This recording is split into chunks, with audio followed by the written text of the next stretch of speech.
बुहारीको पीडा।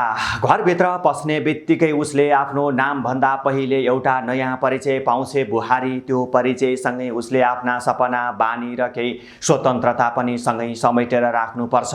बिहान सबैभन्दा पहिला उठ्ने ऊ, सबैको स्वाद सम्झिने ऊ, सबैको मन राख्ने ऊ, तर उसको मन कसले बुझ्छ?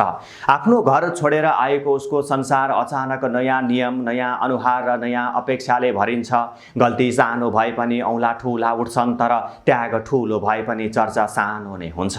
उहाँहरूका लागि ऊ घरकी मान्छे हो, तर कहिलेकाहीँ ऊ आफैलाई त्यही घरमा पराई जस्तो महसुस गर्छे।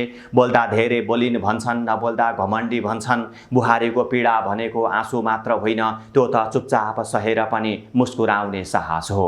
ऊ प्रेम चाहन्छे, सम्मान चाहन्छे र केवल आफ्नो मान्यता चाहन्छे। बुहारीलाई समझदारी र साथ दियो भने घर स्वर्ग बन्ने गर्छ, तर उसलाई मात्रै परीक्षा दियो भने घर नै उसको पीडाको कारण बन्छ।